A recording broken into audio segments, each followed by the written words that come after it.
नमस्कार, स्वागत है आपका न्यूज गंगा पर और मैं हूं आपके साथ निशा भारद्वाज। बसपा में कुछ ठीक नहीं लग रहा है। पहले भतीजे आकाश आनंद के ससुर अशोक सिद्धार्थ को पार्टी से निकाला जाना और अब बसपा सुप्रीमो मायावती द्वारा वास्तविक उत्तराधिकारी को लेकर की गई पोस्ट के बाद नई बहस छिड़ गई है।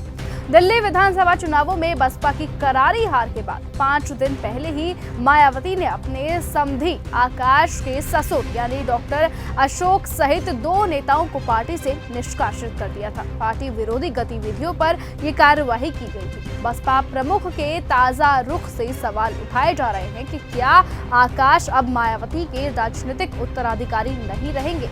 बसपा प्रमुख मायावती ने रविवार को सोशल मीडिया साइट एक्स पर एक के बाद एक 5 पोस्ट कर उत्तराधिकारी बदलने के संकेत दे दिए हैं। मायावती ने रविवार को एक्स पर लिखा, काशीराम की तरह ही मेरे जीते जी पार्टी व मूवमेंट का कोई उत्तराधिकारी तभी बनेगा जब वो हर दुख तकलीफ उठाकर उसे आगे बढ़ाने में लगा रहे। देश में डॉक्टर भीमराव अंबेडकर के मानवतावादी कारवा को सत्ता तक पहुंचाने के लिए काशीराम ने सब कुछ त्याग कर बसपा की स्थापना की।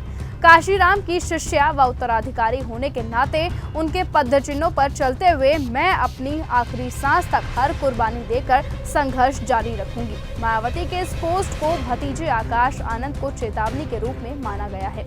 इससे ये भी संकेत मिल रहे हैं कि आकाश आनंद ने अगर उनके तौर तरीके से काम नहीं किया तो उनके हाथों से उत्तराधिकारी बनने का जो मौका है वो निकल सकता है। उन्होंने कहा कि अगर उनके जीवन काल में पार्टी का उत्तराधिकारी वही बनेगा जो पार्टी और आंदोलन को आगे बढ़ाने में समर्पित होकर लगातार काम करता रहे। मायावती ने जोर देकर कहा कि इस आंदोलन में रिश्ते, नाते और व्यक्तिगत स्वार्थ महत्वहीन है और बहुजन हित सर्वोपरि है। बसपा सुप्रीमो मायावती ने अपने भतीजे आकाश आनंद को अपना उत्तराधिकारी पहले से घोषित कर रखा है।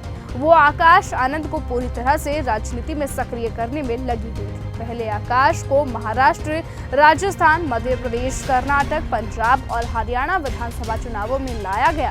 फिर लोकसभा चुनावों में उत्तर प्रदेश का स्टार प्रचारक बनाते हुए मैदान में उतारा गया। लेकिन सीतापुर में सभा के बाद एफआईआर होते ही उनके कार्यक्रम को रद्द कर दिया गया।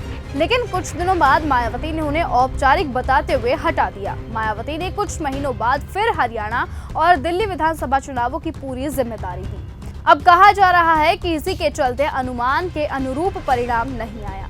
इसी के लिए भी काफी हद तक अशोक सिद्धार्थ और आकाश आनंद को जिम्मेदार माना जा रहा है।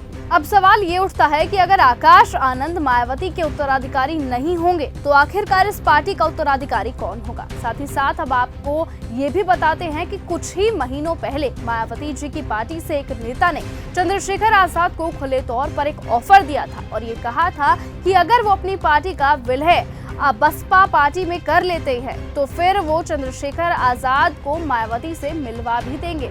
अब ये सवाल तेजी से उठ रहे हैं कि क्या चंद्रशेखर आजाद की पार्टी बसपा में विलय कर लेगी, जिसके बाद चंद्रशेखर आजाद ही शायद बसपा के उत्तराधिकारी बने, क्योंकि जिस तरह से वो दलितों के लिए काम कर रहे हैं, जिस तरह से वो वंचितों के लिए काम कर रहे हैं, उस तरह से उनका नाम और प्रचार काफी ज्यादा फैलता जा रहा है। और शायद यही डर है कि आकाश आनंद की कुर्सी अब चंद्रशेखर आजाद खींच सकते हैं। तो फिलहाल आप इस बारे में क्या कहेंगे, कमेंट सेक्शन पर अपनी राय लिखकर जरूर बताएं और ऐसे ही लेटेस्ट अपडेट और खबरों के लिए आप बने रहें और देखते रहें चैनल न्यूज गंगा। नमस्कार। ऐसी ही खबरों को सुनने और देखने के लिए सब्सक्राइब करना बिल्कुल मत भूलिएगा चैनल न्यूज गंगा। खबरें अच्छी लगी तो लाइक का बटन दबाना बिल्कुल मत भूलिएगा। कमेंट बॉक्स में टाइप भी कर सकते हैं और हाँ, शेयर करना भी बिल्कुल मत भूलिएगा।